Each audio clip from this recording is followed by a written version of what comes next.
écoutez, bonjour à toutes, bonjour à toutes, bonjour à tous. Bienvenue dans ce 4e épisode de notre saison 3 des Meetups de DevApps. Donc aujourd'hui, vous avez vu, je suis allé chez le coiffeur, donc je me suis fait beau pour vous. Comme Laurent d'ailleurs, qui est allé chez le coiffeur. Vous avez les coiffeurs ouverts, vous? Oui, on a les coiffeurs. Ils sont C'était toujours ça les fermés actus cette semaine? Oui, voilà. Donc on a deux parties, une première partie sur les actus, et puis une deuxième partie où il y a John qui va nous parler de Xamarin, et plus particulièrement des performances et du poids des applications, si je ne m'abuse. Oui.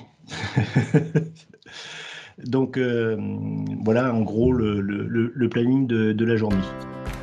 Si vous avez envie de discuter des technologies .NET avec nous, eh bien venez nous rejoindre sur notre Slack, devapspodcast.slack.com, en nous envoyant votre adresse email à slack@devaps.ms. À très vite sur Slack. Alors côté actualité, le marché des PC se porte bien grâce à la pandémie. On a eu une augmentation, je ne sais plus, de 13% de la vente des PC. Donc, tout va bien de ce côté-là. Les gens se sont rendus compte que travailler avec un iPad pour les professionnels, c'est un petit peu difficile, ou avec une tablette Android. Hein. Et donc, ils reviennent au bon vieux PC, surtout pour tout ce qui est télétravail, ce qui est un peu logique, quoi. Côté nouveauté, on a Xamarin Forms 5 qui a été annoncé. Alors là, moi, je ne suis pas du tout spécialiste de Xamarin Forms. Je ne sais pas quelles sont les nouveautés qu'il y a à l'intérieur. Je ne sais pas qui pourrait nous en parler. John, tu as vu un peu ce qu'il y avait dedans? Oui, du coup, rapidement, j'avais pas prévu de parler ça. Xamarin Forms en version 5, c'est la dernière pierre avant d'arriver sur Maui qui arrivera en fin d'année. Pour ceux qui connaissent pas, c'est vraiment le refactoring complet de toute la couche Xamarin se faire intégrer dans le framework .NET directement. Et on a des stabilisations, on a quelques contrôles qui sont sortis du framework, qui sont partis dans des libs externes justement pour préparer cette migration. Et voilà, moi je le vois vraiment comme la dernière mise à jour majeure. Et là, toutes les équipes de Xamarin Forms travaillent sur Maui qui arrivera en fin d'année. D'accord. Ouais, donc c'est la dernière version véritablement avant le passage à Maui. Ouais. Il y a du monde qui travaille sur Maui ou c'est toute l'équipe Xamarin Forms en fait. Ouais. C'est Bah oui, c'est multi-app. Comment ils appellent ça? Multi-app UI, multi-plateforme app UI, c'est ça que ça veut dire. Bah oui. Et oui, il y a toute l'équipe quasiment de Microsoft qui travaille dessus. Il y a peut-être quelques personnes qui restent sur la partie maintenance ou bug fix de Forms. Mais je pense que même les bug fix qu'ils font, c'est dans le but de les passer sur Maui aujourd'hui. Pas rentrer dans les détails, mais Maui c'est quand même un énorme refacto du truc. Ils ont vraiment cassé le framework pour le refaire. Ça va être assez intéressant de voir. D'accord. Une autre news que j'ai vu passer chez nos amis de programmer, on a le projet Win32 Metadata. Je ne sais pas si vous l'avez vu. Donc en gros, c'est permettre, sur un projet GitHub, de mettre en place des bibliothèques open source qui permettront d'accéder aux applications, aux API Win32 plus facilement. Donc il y avait déjà des sites qui existaient, qui nous permettaient de faire du pay invoke, de ne pas retourner dans toute la bibliothèque Win32 pour savoir comment il fallait appeler pour un set Windows ou ce genre de choses. Et donc, il y a ce projet qui permettra de centraliser toutes les API Win32 et pouvoir les utiliser à l'intérieur des applications. Moi, il y a une chose qui m'avait interpellé, c'est que quand je m'étais mis à .NET, donc il y a 20 ans, là, maintenant, ouais. Par rapport, autant avant, quand je faisais des applications, on utilisait beaucoup les appels aux API Win32. Autant quand on est passé sur .NET, moi j'ai complètement zappé l'utilisation de ces API Win32. Et je pense que ça fait presque 20 ans où j'ai pas utilisé une seule API Win32. Alors je sais pas si vous, dans vos applications, vous en avez encore besoin, si ça vous arrive de temps en temps d'avoir ces appels à des API Win32. Ça m'est déjà arrivé, notamment dans une boîte, on faisait, alors j'imagine que ça est déjà arrivé à vous, quand vous faites la guerre des croissants, si vous laissez votre session allumée, ils envoient un mail à tout le monde de votre poste pour dire je ramène les croissants demain, du coup vous êtes obligé de ramener les croissants demain. Et du coup, je me suis fait un pseudo keylogger maison, et je faisais des données d'imports, justement, je faisais appel à l'API 32 pour locker la session sur la saisie de certains mots-clés. Du coup, si tu tapais croissant, ça loquait la session, tu ne pouvais pas envoyer le mail. Voilà. Et rien que pour ça, déjà, c'est un kiff. Mais oui, dans tous les cas, après, oui, il y a d'autres sujets, mais ouais, ça peut arriver de temps en temps, ouais. Et ce genre de choses, effectivement, quand tu dois chercher quelle est la méthode à appeler pour pouvoir bloquer la session, du coup, tu dois importer tel DLL, le nom, d'apporter la signature même de la méthode, d'apporter tel format. C'est un peu galère, donc tu es obligé de fouiller un peu sur le web, du coup, et avec ce genre d'API, je pense que ça pourra peut-être même démocratiser certains développements sur Windows.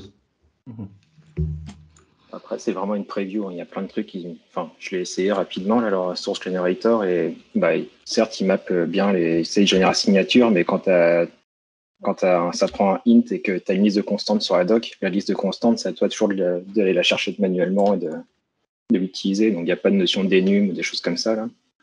Ça manque un petit peu, quoi. Donc, c'est vraiment une preview. Ouais. Mais c'est quand même pas mal. Ça aide à générer les signatures, quoi. Donc on verra ce que ça donne. Moi j'ai eu. En tous les cas, c'est intéressant. Ouais. C'est peut-être aussi dans leur optique de leur projet Réunion, ils sont peut-être obligés de passer par ça en interne. Et donc c'est peut-être un besoin interne. Ils se sont dit, tiens, on va l'ouvrir à tout le monde, quoi. Ensuite, Microsoft va bien. Je ne sais pas si vous avez vu la news, c'est hier ou avant-hier, je ne sais plus, donc avec les derniers résultats financiers. Donc, grâce à Azure, ils gagnent toujours autant de pognon, même plus que prévu. Ils ont eu une progression de 23% sur le Intelligent Cloud, avec 14,6 milliards de dollars. Azure a augmenté de 50% au deuxième trimestre. Et en tout, donc, ils sont à 43 milliards contre 37 milliards un an plus tôt, et avec un résultat net de 15 milliards. Donc, tout va bien pour eux. Le truc qui est assez intéressant, c'est que l'action, donc, du coup, a grimpé de 5%. Alors, je n'ai pas regardé aujourd'hui combien elle avait encore grimpé, mais ce que j'ai vu, c'est que l'an dernier, l'action a grimpé de 40%. C'est énorme. Une excellente nouvelle, je trouve, c'est que maintenant YouTube est une application PWA. Je ne sais pas si vous l'avez vu. Donc, alors c'est vrai qu'avec les navigateurs, c'est pas simple de le voir. Moi, il suffit que vous alliez sur le site de YouTube et vous verrez que si vous avez Edge, en haut, vous avez une petite icône qui apparaît à côté de l'URL, petite, en vous disant que vous pouvez l'installer. Et donc, du coup, vous pouvez l'installer maintenant en tant qu'application PWA. Il l'avait pas déjà fait sur le YouTube Music? Peut-être, mais moi, j'utilise pas du tout YouTube Music. Donc, c'est payant, ce truc-là. Non, c'est gratuit, tu peux en avoir, il y a de la pub. Ouais, d'accord.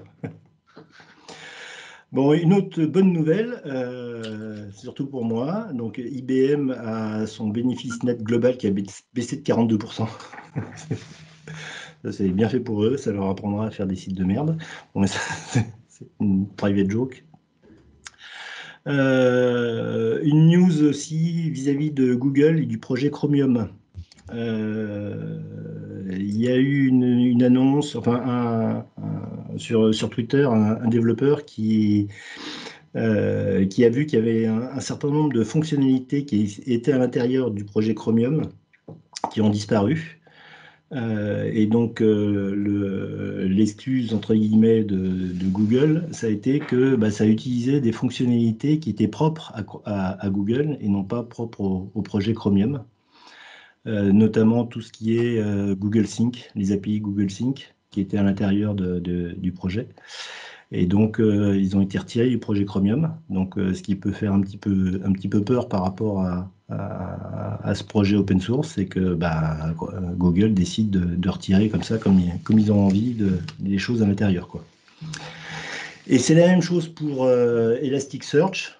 Je ne sais pas aussi si vous avez vu cette problématique. Elasticsearch qui était un projet open source et qui maintenant est un projet Apache, je crois.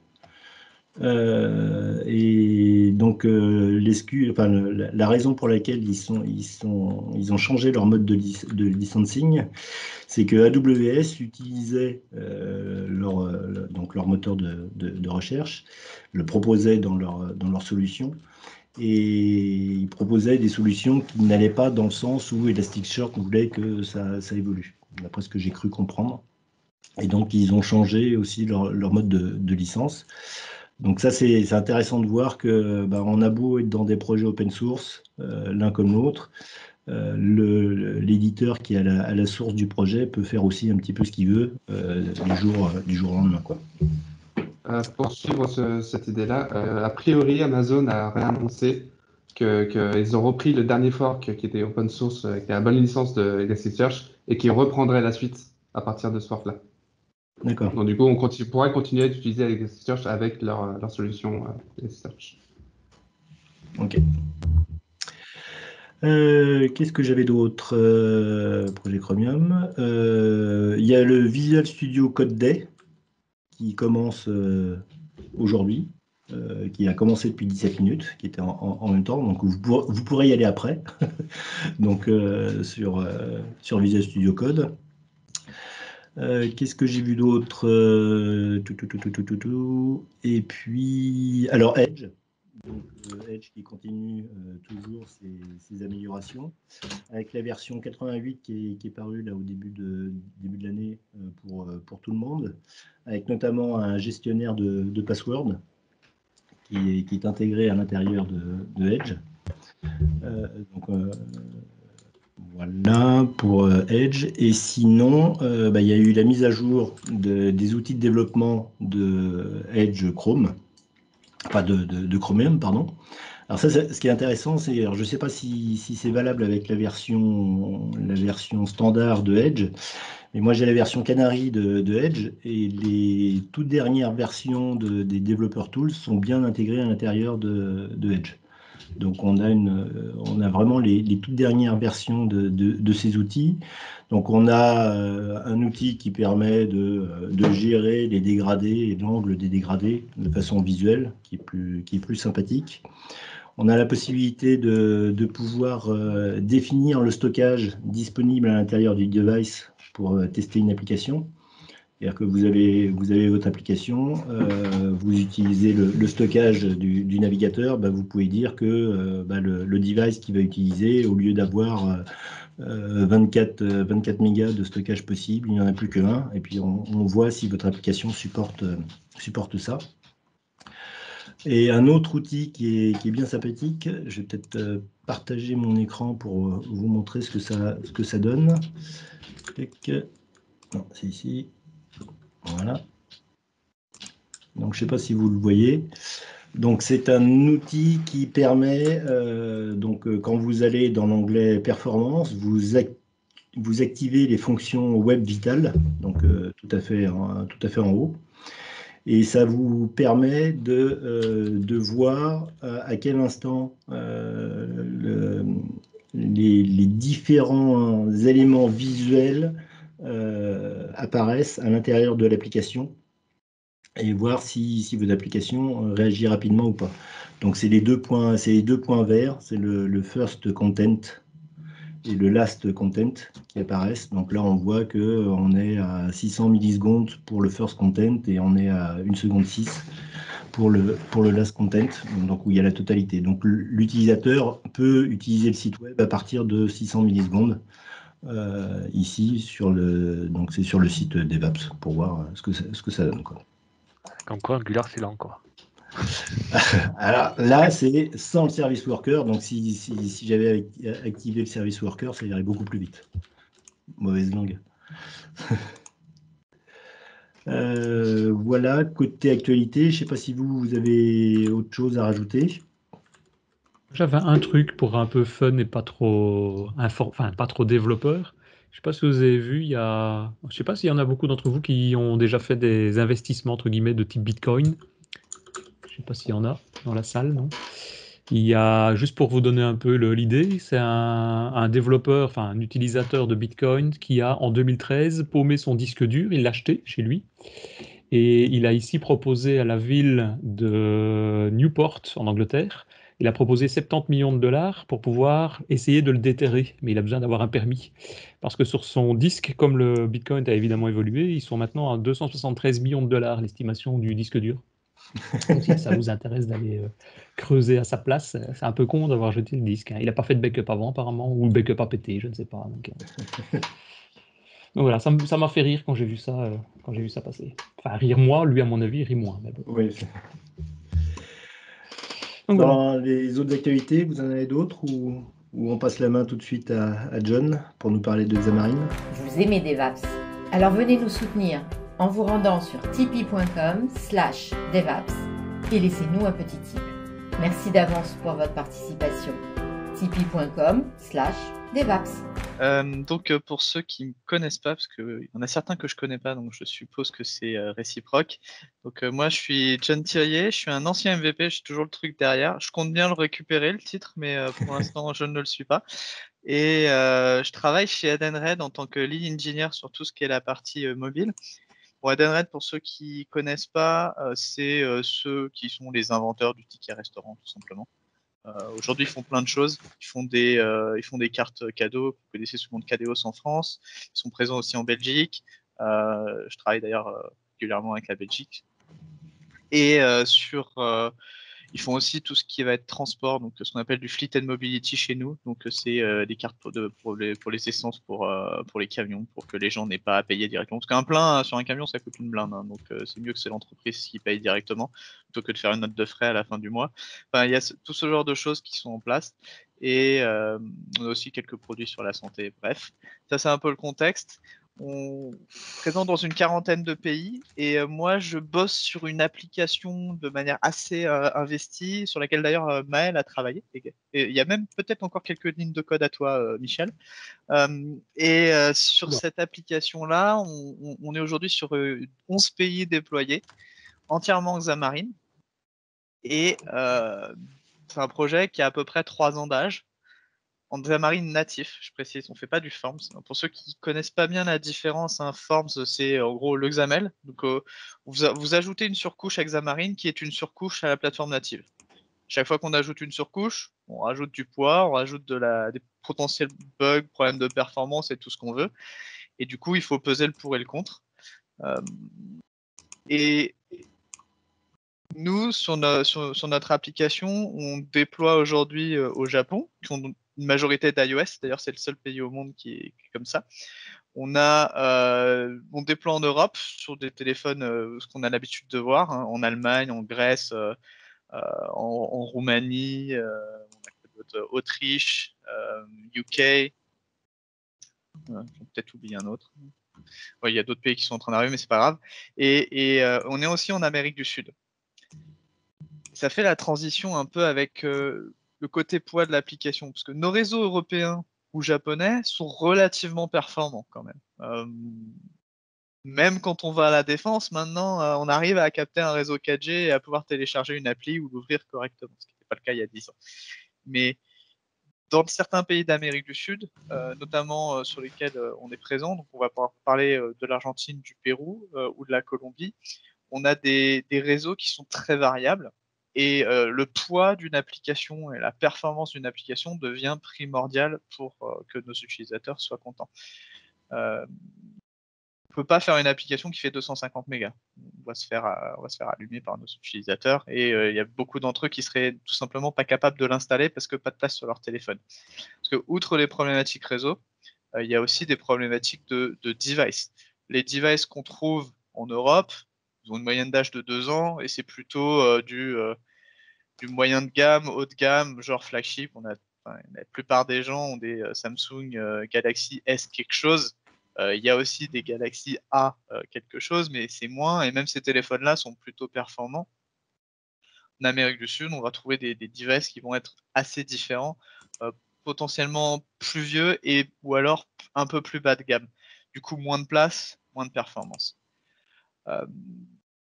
Tout ça pour dire que on peut faire des applis qui tournent et qui fonctionnent bien en Xamarin, y compris sur des vieux devices et sur des réseaux pourris. Donc, comment est-ce qu'on s'y prend? La première chose, c'est que je suis désolé, je vais ressortir des slides que j'ai fait à une conférence et je vais juste les balayer histoire de faire un peu support. Vous allez voir mon deuxième écran là. Normalement, vous voyez le magnifique personnage qui est pas content en écran, c'est bon? Ouais, très bien. Du coup, l'idée est de dire que j'ai souvent entendu parler, moi, de des gens qui disaient que les applications Xamarin étaient énormes, trop grosses, qu'on pouvait pas aller en dessous de 20 ou 25 mégas. Alors, je l'ai entendu de la part de détracteurs de Xamarin. C'est de bonne guerre, dirons-nous. Mais je l'ai aussi entendu de la part de développeurs. Ça, c'est un peu plus embêtant, parce que moi, je sais que c'est pas le cas, et qu'il y a tout un ensemble de techniques qu'il faut mettre en place. Qu'on fasse du Xamarin ou pas, d'ailleurs, qu'on fasse du Flutter, du natif, il y a un ensemble de techniques à mettre en place pour éviter que nos applications soient de gros mammouths. Et elles sont souvent méconnues par les développeurs .NET. Je me permets de parler au nom d'un certain nombre d'entre nous, puisque je pense que j'ai un profil assez similaire. C'est j'ai fait du XAML, j'ai fait du Silverlight, paix à son âme, j'ai fait du Windows Phone, paix à son âme, j'ai fait du WPF, j'ai fait tout un ensemble de couches graphiques Microsoft comme ça. Et c'est vrai que sur ces couches-là, on se préoccupait assez peu des problématiques de taille. Même en Windows Phone, finalement, le téléphone était relativement rapide, les plateformes fonctionnaient bien, du coup, on ne se préoccupait pas. Et pas mal de développeurs Xamarin ont un peu le même background. Soit ils viennent d'ASP.NET, soit ils viennent des techno XAML. Il y en a assez peu qui viennent du natif. Et du coup, il y a assez peu de gens qui connaissent les techniques et les outils pour faire des applications légères. Alors, l'idée, c'est quoi? C'est qu'on est bien d'accord que plus une appli est petite, plus elle a de chances de 1, se faire télécharger, et de 2, de rester sur le téléphone. C'est assez important. Si votre application se fait désinstaller, vous n'êtes pas content en tant que développeur parce que votre travail va servir à rien. Donc, le but, c'est que l'application elle soit là et elle s'accroche sur le téléphone et qu'elle ne parte plus jamais. Et surtout qu'elle soit utilisée, bien évidemment. Donc pour ça, il faut avoir une bonne app. Je le sors, c'est pas la problématique. Une app utile, je le sors, c'est pas la problématique. Mais surtout une app légère et rapide. Et pour ça, il y a tout un ensemble de choses à savoir. Je vais parler essentiellement d'Android dans cette petite conversation puisque les problématiques de taille se font surtout ressentir sur cette plateforme. Les iPhones ont moins de... déjà, les gens qui achètent des iPhones ont en général un peu plus de moyens. Ils sont dans des pays où les réseaux sont un peu meilleurs. Et l'iPhone a plus de mémoire. Et il a plus de stockage, le truc est un peu mieux géré. Enfin, tout ça fait que les problématiques de taille sont un peu moins importantes que sur Android. Donc, je vais vraiment me focus sur Android. Et pour ceux qui ne savent pas, il y a un outil natif qui existe, qui s'appelle APK Analyzer, que vous voyez ici, qui a pour but de vous montrer un peu comment est foutue votre application. Vous prenez votre fichier d'application, vous l'ouvrez là-dedans, et vous voyez tout de suite que là, on a 19 mégas qui sont dans le dossier lib, on a 50 kilos dans le dossier assets, etc. C'est pas forcément quelque chose de très très utile comme ça de prime abord, mais c'est super important. Pourquoi? Je vais vous montrer un peu comment est structurée une application Xamarin. Donc, la première chose, c'est qu'on a le dossier res, dans lequel on va avoir toutes les ressources. Les ressources, ça va être les images, les fichiers texte, même les traductions si vous utilisez les trucs natifs. Tout ça, ça va se retrouver là-dedans. Vous avez le dossier assemblies dans lequel, vous savez, ce sont les assemblies.NET qu'on va trouver ici. Ça, c'est vraiment quelque chose de spécifique à Xamarin. Vous allez avoir également le dossier lib, où on va trouver toutes les bibliothèques natives. et ce qu'on appelle les ABI. Donc ABI dans le monde mobile, c'est en gros les types de processeurs mobiles qui existent. Sur Android, il y en a, on va dire, 3 grandes familles. Il y a ARM 32 bits, ARM 64 bits et x86. Si je veux faire très simple, x86, il y en a quasiment plus des téléphones qui ont ces processeurs-là. C'est surtout utile pour les simulateurs. Et les 2 autres ABI dont j'ai parlé, qui eux représentent la majorité des téléphones. Le dernier, ce qu'on appelle le DeX, ça c'est quelque chose de très spécifique à Android. Alors je suis pas expert Java, je suis pas sûr que ça existe en Java normal, mais en tout cas dans Android, il y a ce fichier-là qui référence l'intégralité des méthodes qui existent dans l'application. Et plus ce fichier-là est gros, plus votre appli sera lente. Donc, le but aussi, c'est de limiter la taille de ce truc-là. Donc, comment est-ce qu'on peut faire pour commencer le régime? Bah déjà, la première chose toute simple, c'est d'aller regarder ce qui prend de la place dans l'appli. Et la première chose, c'est les images. Généralement, c'est là-dessus que nous, en tant que développeurs, on pêche. On fait pas super attention et on va foutre une image de 2 ou 3 mégas et cette image, elle va pas être compressée dans le téléphone. Elle va se retrouver telle quelle. Donc, plus vous êtes capable de compresser les images, mieux c'est. Et il y a tout un ensemble d'outils qui existent, que je montrerai après, pour faire ce travail-là. La deuxième ou même première étape, c'est de supprimer ce qui n'est pas utile. Ça paraît obvious, mais je suis passé sur un certain nombre de projets dans mon passé de consultant où j'ai vu ce genre de choses. C'est-à-dire des pans entiers de l'app qui n'étaient pas utiles, mais qui se retrouvent compilés et ajoutés dans l'application. Donc ça, c'est pas non plus super intéressant pour les utilisateurs finaux d'avoir des trucs pas utiles. Ensuite, on peut changer les formats de nos images. Notamment sur Android, il y a un support natif depuis très longtemps du format WebP. Le format WebP, c'est assez incroyable, il compresse énormément. Donc si vous avez une image que vous n'avez pas la source, que vous n'avez pas de designer sous la main pour refaire une image plus petite, rien que de passer en WebP, ça peut compresser pas mal. Je montrerai un petit peu le truc après. Ensuite, il y a une particularité qu'on appelle les vector assets. Alors, c'est un truc qui est spécifique à Android, mais vous pouvez voir ça comme des SVG. D'ailleurs, on est capable de convertir un SVG en vector asset, donc là-dessus, il n'y a pas de souci. Et surtout, là, c'est la très mauvaise pratique du développeur .NET, c'est de mettre les images dans les assemblées, de les mettre en embedded image. Lorsqu'on fait ça, on a une image qui ne tire pas parti des ressources natives qui existent sur les téléphones pour sélectionner une image plus ou moins petite. Donc, avant d'aller plus loin, je vais ouvrir mon IDE que j'ai perdu. Voilà, le voilà. Donc, c'est Rider. Très très bonne IDE, je l'adore. C'est Laurent qui va être content. Et sur cette IDE, vous pouvez voir ici que vous avez un dossier ressources dans lequel j'ai alors c'est pas très très gros, donc malheureusement j'aurais dû changer la résolution de mon téléphone, désolé pour ça, enfin de mon IDE, mais j'ai des fichiers PNG par exemple ici, et on voit que c'est une image assez grosse et elle fait 1,38 mégas. Donc ce que je vais faire, c'est que je vais ouvrir dans Finder. Là, je vais aller chercher cette image et je vais ouvrir ça dans un outil quelconque. Donc, j'en ai plusieurs à dispo. Je vais ouvrir ça avec Pixelmator, juste pour vous montrer que si on passe en WebP, déjà, on a pas mal de possibilités. Donc, Pixelmator, c'est un outil payant, mais qui ne vaut pas super cher non plus et que j'aime beaucoup. On fait Export. Et là, on va choisir le format WebP et on peut jouer directement avec le slider. Et on voit déjà que, alors rien que de base, sans rien changer, je passe à 99 kilobits pour la même image, au lieu d'1 méga et quelques. Forcément, on va gagner en taille. Et ensuite, si on baisse, on peut faire baisser le slider et on regarde jusqu'à où la qualité d'image est à peu près standard, on enregistre, et là, on a déjà gagné plein de place dans notre téléphone. Et ça, c'est super intéressant. Si ensuite, on utilise du vector asset, vous voyez que ça ressemble à ça. Et je ne vais pas aller dans le détail. Hop, on voit le code. C'est un truc vectoriel. Android Studio a un outil qui permet de passer de l'un à l'autre. Je ne rentre pas dans le détail. Il faut savoir que ça existe et que ça permet d'avoir des tailles d'application assez sympas.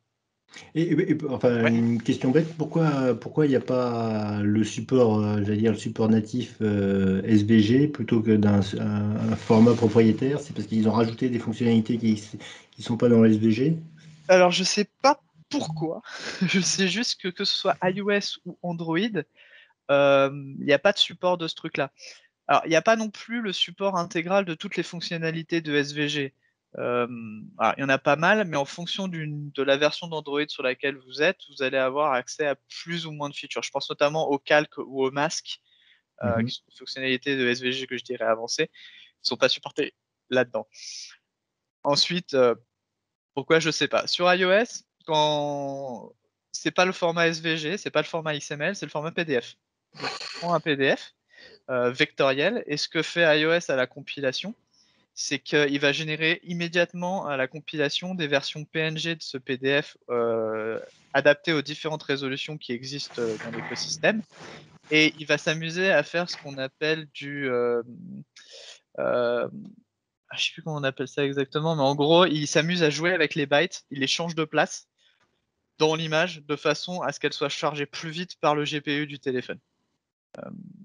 Ça permet de faire des optimisations à la compilation au lieu de à l'exécution.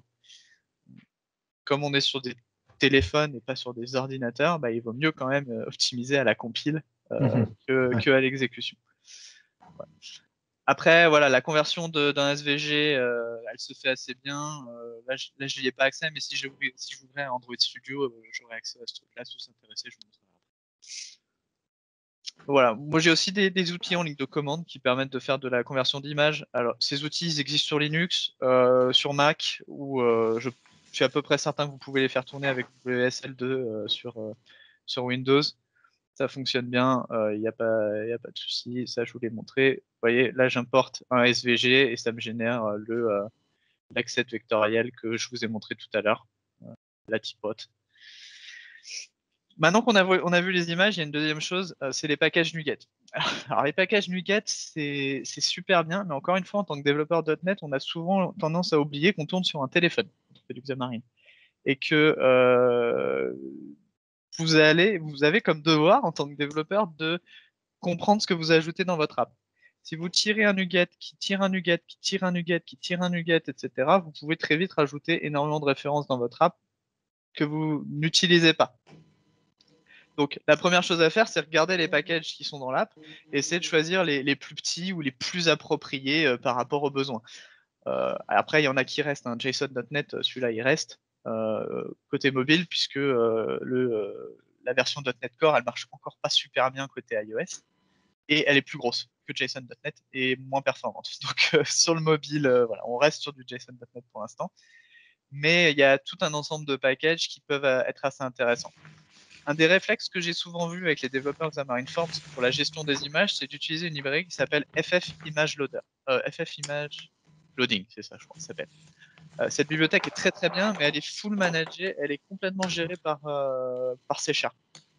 Et souvent, ce qui se passe, c'est que lorsque vous allez ajouter une référence à un package Google, par exemple, bah, Google, il va, lui, tirer une référence vers un outil qui fait exactement la même chose, qui fait du traitement d'image. Et vous n'avez pas forcément besoin de 2 ou 3 libs différentes pour resizer des images dans votre téléphone. Je précise que c'est pas du resizing comme on le fait côté serveur pour le stocker. C'est juste que sur Android, il y a des limitations. Vous ne pouvez pas afficher une image qui est supérieure à telle taille. C'était 4000 pixels à l'époque, ça a peut-être bougé. Mais bref, vous êtes contraint en termes de mémoire. Vous ne pouvez pas avoir un trop gros bitmap, vous ne pouvez pas avoir trop de pixels. Donc, vous êtes obligé de retraiter les images que vous recevez. Et pour faire ça, bien évidemment, on ne fait pas le truc manuellement, sinon on n'a pas fini. Mais du coup, quand on commence à tirer des packages NuGet et qu'on commence à comprendre quel est l'arbre des packages derrière, bah, on peut voir des doublons et en jouant avec ces doublons-là, on peut limiter la taille de l'application. Si Google a décidé pour une raison X ou Y que pour traiter les images, ils allaient utiliser une lib qui s'appelle Picasso, je vois pas pourquoi moi j'irais en utiliser une autre qui fait la même chose. Sur iOS, tu peux choisir un autre package, c'est pas le souci. Et un autre truc, c'est aussi ajouter des packages NuGet pour une ou deux classes. En fait, c'est assez problématique côté mobile, puisque instancier une assembly, ça prend du temps, et ça en prend encore plus côté mobile. Et plus on multiplie les assemblies, plus l'appli va être lourde et lente. Du coup, il faut trouver le bon équilibre. Et peut-être que dans ce cas-là, si vous avez besoin juste d'un helper, vérifiez la licence sur GitHub ou autre du projet que vous utilisez. Peut-être que c'est une licence très permissive, vous avez juste à copier-coller le fichier et ce serait tout aussi bien. Gardez peut-être les mises à jour futures, mais si vous avez besoin que d'une seule classe ou deux, c'est peut-être assez. Bon, ça paraît du bon sens, mais c'est du bon sens qui est très peu mis en œuvre dans la vie de tous les jours. Ensuite, il y a le linker. Alors, linker, c'est vraiment le gros mot pour les développeurs Xamarin qui commencent et qui comprennent pas exactement tout comment fonctionne. Ça arrive maintenant, je crois, en .NET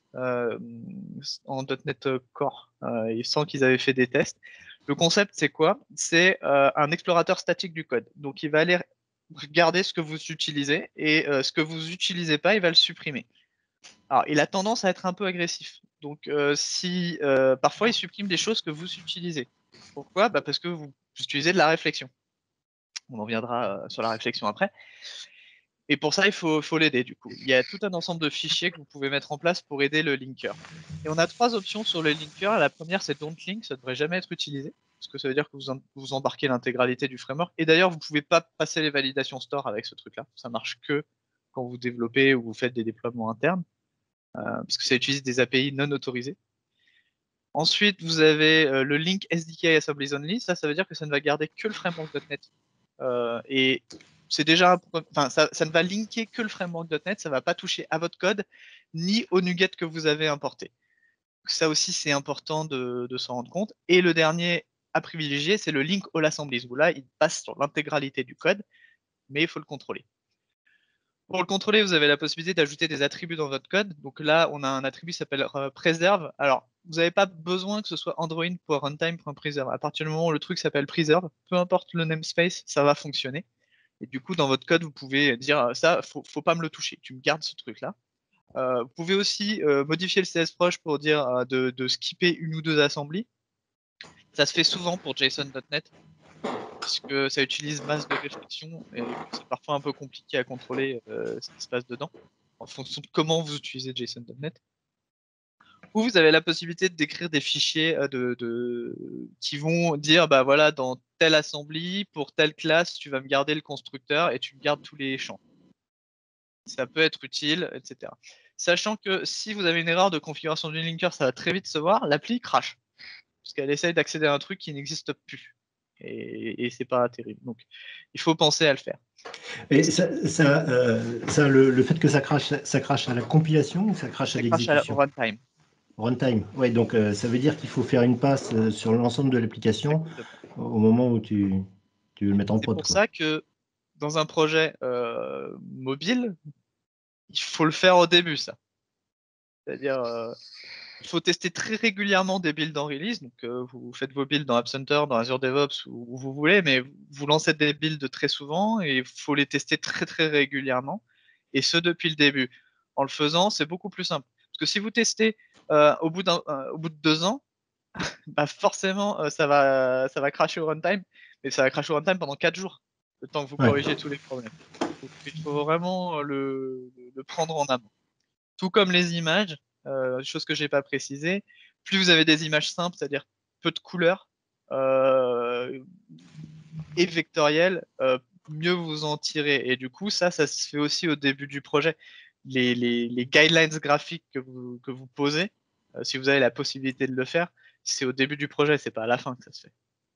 C'est là que vous pouvez définir les quelques règles. Pareil pour le linker. Il y a aussi des outils natifs qui existent et qui sont utilisés par Xamarin, parce que on rappelle que Xamarin est une surcouche. Notamment sur Android, il y a un truc qui s'appelle le Dext Compiler. C'est quelque chose qui est indispensable. Il y en a 2 versions. Juste en sélectionnant D8, on va gagner 15% en termes de réduction du Dext que je vous parlais tout à l'heure. On a aussi R8 qui est un remplacement de ProgWard. Et là, on va taper sur ProGuard. ProGuard, c'est quoi? ProGuard, c'est le linker, mais côté Java. Ça fait la même chose. C'est une exploration statique du code natif Java et ça va supprimer les choses que vous n'utilisez pas. Et en tant que développeur Xamarin, vous devez jouer avec les deux. Vous devez jouer à la fois avec le ProGuard, qui est indispensable, enfin, qui est vraiment nécessaire pour les développeurs natifs, mais il y a quand même un certain nombre qui ne le maîtrisent pas bien, mais à minima, ils le connaissent, alors que les développeurs Xamarin, ils ont tendance à pas trop faire de linker. Le problème, c'est que les deux settings sont liés. Si vous activez pas le linker, ProGuard n'est pas activé. Et du coup, vous avez tout de suite une énorme appli. C'est important de bien comprendre comment fonctionne aussi ProGuard pour essayer d'avoir des configurations sympas. Sachant que la plupart des bibliothèques natives que vous intégrez, elles décrivent ce qu'il faut mettre dans ProGuard. Et il y a des conférences Google, il y en a peu. Il y a tout ce qui est Google I.O. Il y a toujours une session, tous les ans, qui parle de comment configurer ProGuard. Elles sont super intéressantes et elles vont assez loin dans l'explication. Parce que bien évidemment, les règles peuvent être plus complexes que garde-moi ça, ça, ça et ça. Ça peut garde-moi ça, sauf si ça, alors ça, si dans tel contexte. Enfin, on peut aller vraiment très très loin et configurer aux petits oignons l'appli. Après, c'est une question balance gain, temps passé à faire ce truc-là. La dernière chose qui est super importante, elle ne se passe pas à la compilation, elle se passe au déploiement. C'est ce qu'on appelle les app bundles dans Android. Ça n'existe pas côté iOS. Et ça a été introduit il y a quelques années, il y a 2 ans, un peu plus de 2 ans par Google. Ça permet de faire quoi? Ça te permet de déployer un package d'applications d'une certaine manière dans le store, et le store ensuite va générer une version d'application spécifique pour le téléphone qui est en train de la télécharger. Ça veut donc dire que en standard, je vous ai parlé d'ABI tout à l'heure, une application Xamarin ou une application native, peu importe, contient différentes architectures. Sauf qu'un téléphone, quand il télécharge, il tourne sur une architecture. Il ne change pas de processeur en cours de route, le téléphone, donc il ne va pas changer d'architecture. Sauf qu'il a quand même toutes les images qui correspondent à sa résolution, l'architecture qui correspond pas à son architecture courante. Il y a tout, en fait. Et l'idée, c'est que ça prenait de la place. Donc, avec ce nouveau format de publication, on donne notre clé de signature à Google ou à Huawei, parce que Huawei le supporte aussi. Et eux, ils vont, lorsque les utilisateurs téléchargent depuis les stores, ils vont générer un APK, qui est donc vraiment le package d'application, l'ancien format, mais spécifiquement pour ce téléphone. Et ça fait des gains assez incroyables de l'ordre de 40% en taille de téléchargement, puisque si on part ne serait-ce que du prédicat que une architecture, elle pèse autant que l'autre, donc du 50-50, le 40% fait sens. Si on supprime juste une architecture, on gagne 40%. Et ça, c'est vraiment, là, c'est le chiffre pour nos utilisateurs. C'est quelque chose de... C'est pas quelque chose qui est des documentations de Google ou ce pour vendre, non, c'est un constat qu'on a fait nous sur notre appli.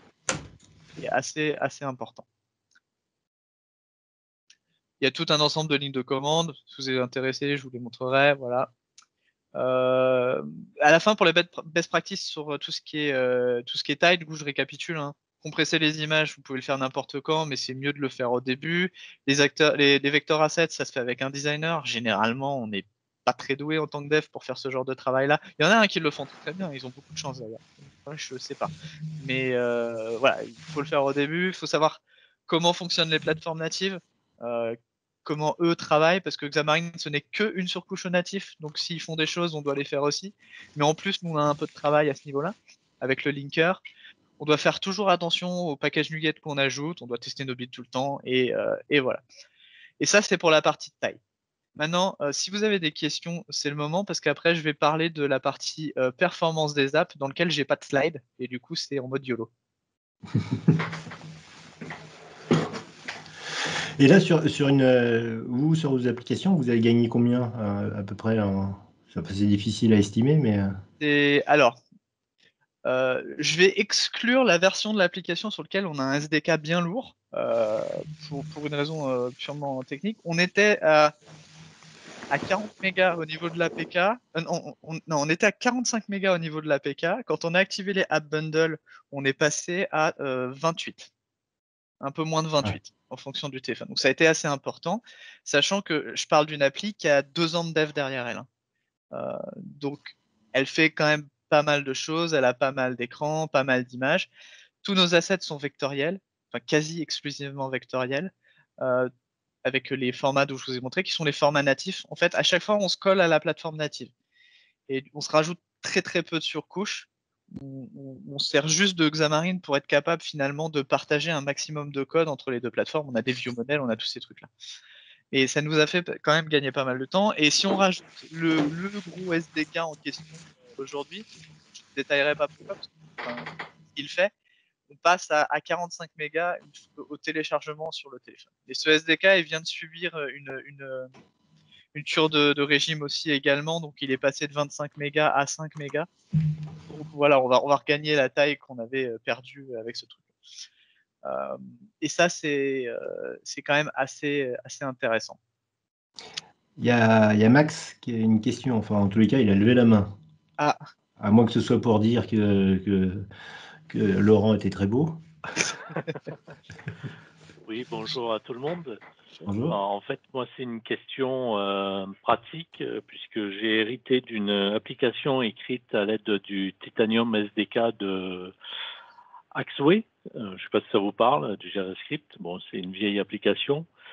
Et donc là, je suis en train de me poser la question d'une réécriture et je pensais à Xamarin puisque je fais du développement en C#. Et bon, ensuite, par rapport à ce qui a été dit au début, le fait que Xamarin, a priori, c'est en train d'évoluer pour la fin de l'année via .NET 6 MOI, qu'est-ce qui est conseillé à votre avis? Alors, si le choix de Xamarin est acté, parce qu'il y a d'autres technologies qui peuvent correspondre aux besoins, ça je le sais pas, mais si on part sur du Xamarin, il peut commencer par du Xamarin Forms aujourd'hui sans aucun souci, puisque le chemin de migration, il va être mis en place pour les applications Xamarin Forms 5 justement. Donc le but, c'est que si on a une vieille application Xamarin, il faudra d'abord la migrer en Xamarin Forms 5, et une fois que la migration sera faite, pouvoir migrer en MAUI sera facile. Comme là, c'est une application from scratch, ça peut faire sens de la développer en Xamarin Forms 5 ou en Xamarin natif en fonction du besoin. Quelle que soit la techno, quelle que soit l'approche, puisque la techno choisie, il est quand même important de comprendre que c'est une appli mobile et que les problématiques du mobile, elles sont toujours là. Et que je ne sais pas si c'est une appli customer facing, donc une appli externe ou une appli interne, mais si c'est une appli externe, il faut vraiment apprendre comment fonctionne chaque plateforme. Et après, le choix de la techno, c'est peu importe, hein. Vous partiez sur du Xamarin, sur du Flutter, sur du React Native, sur ce que vous voulez, à un moment ou un autre, vous allez avoir les mêmes problématiques de taille, de package, notamment en React Native, hein, parce que c'est du NPM derrière. C'est la fête au package. Ouais. Voilà. Donc, mon conseil, il est le suivant. Si c'est une application dans laquelle on connaît bien les devices, on sait à peu près sur lesquels quel device ça doit se déployer, si on est sur des pays plutôt Europe et si on n'a pas trop de problématiques de poids, taille, autant partir sur du Forms dès à présent, et le choix de migration vers MAUI, de toute façon, ne fera qu'améliorer les choses. Parce que MAUI va mettre en place tout un ensemble de choses super importantes pour l'augmentation des perfs et la diminution du poids de l'app. Après, s'il y a des questions plus précises, je peux renchérir. Mais, Oui. Bon, merci déjà pour ces informations. L'application avait été écrite essentiellement pour des tablettes en 10 pouces, 9 pouces. Elle ne fonctionnait pas pour des téléphones. Et pour des pays avec des connexions, en fait, c'est une application qui va sur le terrain, quoi, hein, pour enregistrer des données biologiques. Donc, d'accord. Voilà.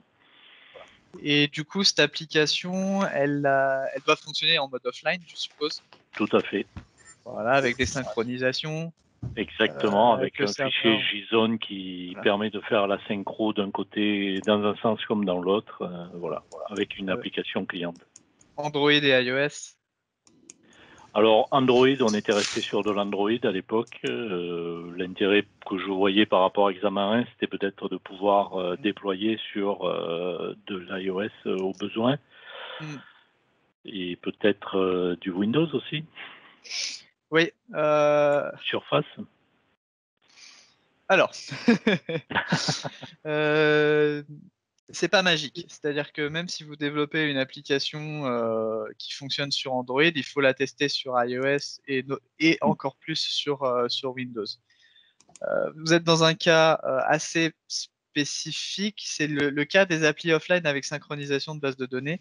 C'est vraiment le cas très entreprise qui se voit souvent, dans lequel, là j'aurais tendance à dire à aller sur du Forms, parce que la problématique elle sera pas au niveau UI, elle sera pas au niveau performance, elle sera au niveau synchro des données. Et en fonction de comment votre synchro fonctionne, si vous en héritez déjà et qu'elle fonctionne bien, ou s'il faut en mettre une nouvelle en place, ça va être plus ou moins compliqué. Notamment si l'outil dont vous avez besoin pour faire des synchros demande des bibliothèques natives, tout simplement. Si vous utilisez, je sais pas, du Couchbase, je dis n'importe quoi, vous utilisez du Couchbase et vous avez besoin de faire une synchro, il y a besoin d'un SDK pour faire ça. Je suis à peu près certain que le SDK iOS et Android, enfin les deux versions sont testées. S'il y en a un qui existe sur Windows, on a déjà un peu de chance. Et s'il est testé, c'est encore mieux. Et voilà, il faut bien se rendre compte que malheureusement, Windows, c'est toujours la troisième roue du carrosse sur le développement tablette. Les gens ciblent pas du Windows par défaut. Généralement, c'est de l'Android. C'est de l'iOS quand c'est de l'appli un peu pour des décideurs ou que les décideurs veulent avoir la même tablette. Parce on trouve rarement on trouve pas d'iOS renforcé ou de l'iOS durci, alors que sur le terrain, on trouve souvent des Android ou des vieux Windows, des vieilles tablettes Windows durcies. Mais voilà, il faut voir la version de la tablette sur Windows. Est-ce que c'est du Windows 10, est-ce que c'est du Windows 8? Parce que malheureusement, sur le terrain, il peut y avoir des vieilles choses qui tournent. Il faut voir quelle version de Windows 10 c'est, parce qu'en fonction de la version de Windows 10, on a accès à plus ou moins de fonctionnalités. Bref, il y a tout un ensemble de choses qui font que sur Windows, il faut vraiment être sûr d'en avoir besoin. Et si on a besoin, la question se pose d'aller faire l'UI directement en UWP et juste de réutiliser les vieux modèles. Souvent, on gagne du temps. Ok, bon ben merci pour toutes ces infos. Je vais pas. Merci. Est-ce que quelqu'un a une autre question? Alors, je ne sais pas si ta partie performance, combien de temps elle dure? Ouais, pas très longtemps. C'est quelques grands principes et ça va susciter le débat, je suis à peu près persuadé. Parce que c'est bientôt l'heure du confinement. Ah oui. Vous êtes au bureau, les gens ou... Non, on essaye de respecter l'heure. Yes. De... Okay. Donc, vas-y. Bah, très rapidement, en Xamarin, il y a des choses qu'il faut éviter de faire. La première, c'est la réflexion. La réflexion, c'est lent. Ça met du temps à s'initialiser. Une fois que c'est initialisé, ça laisse un vieux cache en mémoire. Ce cache, vous ne pouvez pas le supprimer. Et ça prend dans la RAM qui est utilisée par l'application. Si vous tournez sur des téléphones peu performants, vous avez un truc qui reste en cache que vous ne pouvez pas supprimer tant que l'appli n'est pas fermée. D'autant plus que les applications, elles ne sont pas obligées d'être fermées ou ouvertes. Sur les plateformes mobiles, souvent, elles sont dans des états un peu intermédiaires. Elles sont en pause, etc. Donc ce vieux cache, vous risquez de vous le traîner pendant longtemps. Donc, ou les problématiques de perf, il y a la problématique de mémoire qui est souvent liée. Dans le même acabit, Link. On adore Link en tant que développeur .NET. C'est une tannée en mobile. Ça fonctionne, il n'y a aucun problème. Sauf que Link, ça génère des arbres d'expression. Ces arbres d'expression, souvent, il y a des lambdas à l'intérieur. Les lambdas, c'est quoi? C'est des classes. C'est des classes qui font de la capture. C'est des classes qui génèrent de la réflexion. On se retrouve avec un paquet de classes incroyables générées pour faire une opération toute simple qu'on pourrait faire avec une boucle for. Sauf que ces classes-là, elles se retrouvent dans l'assembly derrière. Donc, vous augmentez la taille de votre application, de pas grand-chose, mais vous augmentez aussi la taille du DEX sur Android, parce que toutes les méthodes .NET se retrouvent côté Android, donc vous doublez la taille à ce niveau-là, et vous vous retrouvez à ralentir votre application au final. Nous, comme guideline sur notre application, il n'y a pas de link. c'est dur pour les développeurs C#, mais il faut bien se rendre compte qu'une appli mobile, généralement, elle n'a pas besoin de faire de traitement de données, surtout si elle est customer facing comme la nôtre.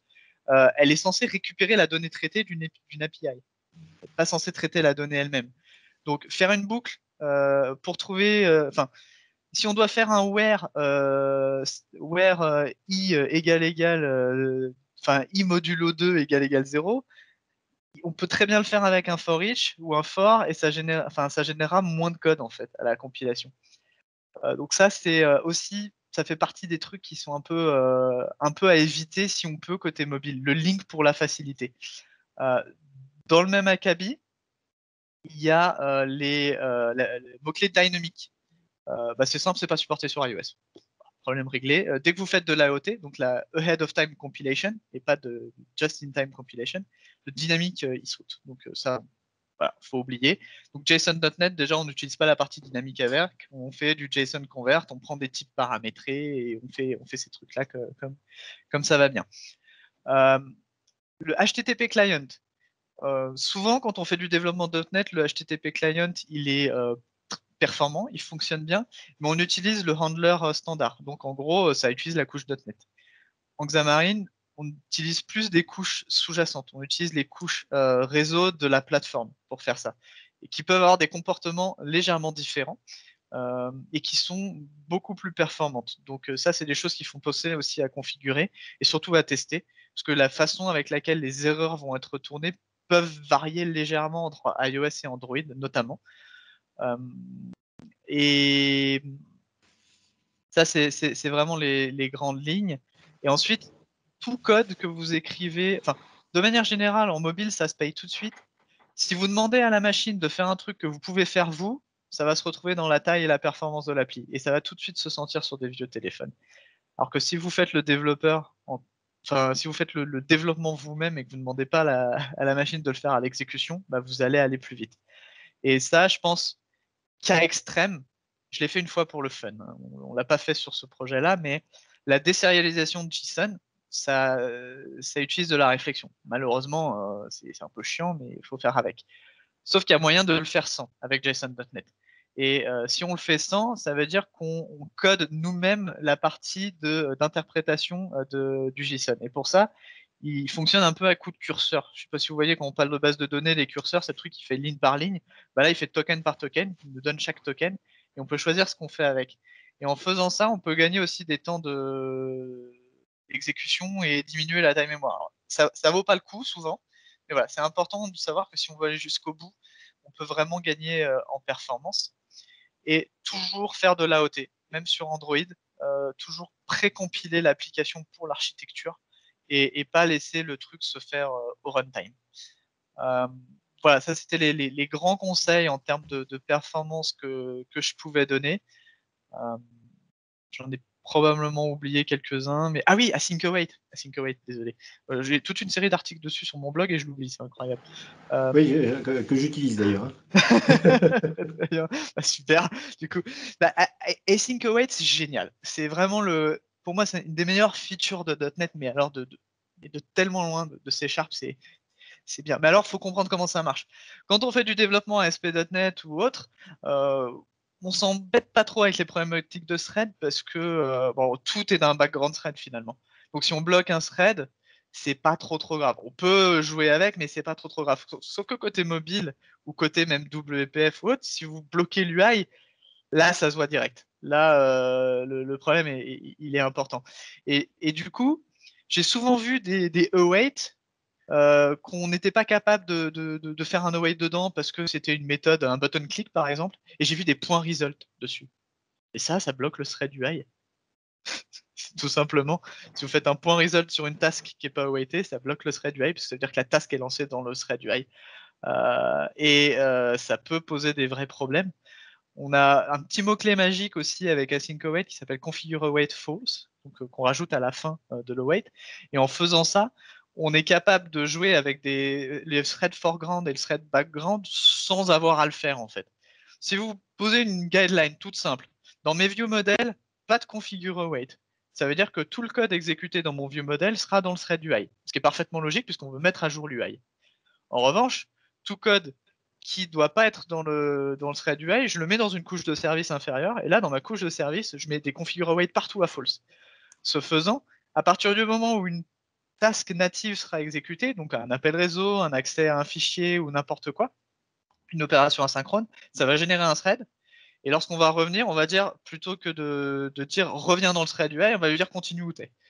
Et en faisant ça, on profite finalement du côté génération de thread natif qu'on a avec, à partir du moment où on fait un appel réseau ou autre, sans avoir à s'embêter avec les problématiques de switch de thread ou de synchronisation de thread. La synchronisation se fera automatiquement à partir du moment où async await il repérera quelque chose qui est en configure await true, donc la version par défaut. Et ça permet d'avoir des applis vraiment plus rapides. On avait fait toute une série de meet-up au mois de juin, je crois, au mois de juillet, avec Christophe Nassar là, qui nous avait expliqué ça tout en détail. Voilà. Donc, et ça s'applique extrêmement bien en Xamarin. Alors, ça se voit tout de suite. Voilà, je pense que je ne vais pas vous retenir plus longtemps. Là, j'ai pris 6 minutes de plus. S'il y a des questions.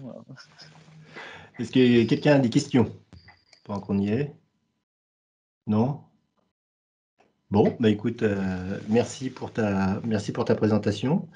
Depuis 7 minutes, je vous rappelle, les Français, vous êtes confinés. On se retrouve la semaine prochaine. Encore une fois, si vous avez des sujets, alors pas forcément, on en a discuté avec Christophe et avec Denis pendant la semaine. Si vous avez des questions sur une problématique que vous avez rencontrée ces derniers temps et vous voulez l'exposer et pour avoir l'avis des autres développeurs, ce serait bien de nous avertir sur le Slack pour qu'on puisse planifier ça pendant le meet-up. Mais je pense que ça permettrait d'aborder d'autres sujets et puis d'avoir plus d'interactions pour essayer d'éviter que ce soit à chaque fois plutôt une série de présentations, d'avoir quelque chose de plus interactif. Voilà. Plus interactif, effectivement. C'est ça qu'on se disait, d'essayer de renforcer l'aspect meet-up. Et donc, comme dit Richard, vous avez un problème qui vous turlupine depuis déjà un bout de temps, vous le mettez sur le Slack, il y a 2-3 personnes qui disent « moi j'ai une idée de solution, mais bon, il faut en discuter », on ouvre le micro et chacun donne son avis par retour d'expérience sur ce qu'il a déjà fait, quoi. On se dit que ça peut être sympa. Et même chose sur les actualités, puisqu'on en fait toujours, mais venez aussi avec vos actualités, si vous trouvez des choses intéressantes, des choses fun, vous nous le dites, et c'est vraiment l'objectif, c'est vraiment d'avoir 1 heure de discussion entre nous, et pas nécessairement une présentation unidirectionnelle, quoi. Voilà. Bon, écoutez, portez-vous bien. Donc vous êtes en confinement pour le moment, quoi, c'est ça? Vous pouvez plus sortir de chez vous? C'est un moment, hein. Non, mais à partir de 18h, je parle. Ouais. Puis ça va pas s'améliorer. Bon. Vous avez droit au coiffeur, mais vous n'avez pas le droit d'y aller. Voilà. Nous, on n'a pas le droit. Et lui peut venir. Mais lui peut venir. Ah ben non, j'ai pas. C'est professionnel. Ah mais ça dépend qui tu choisis comme coiffeur aussi. Bien, écoutez, bonne soirée. Ciao tout le monde. Bientôt. Bonne soirée. Ciao. Bonne soirée, merci. Bonne soirée. Ouais. Merci, bonne soirée.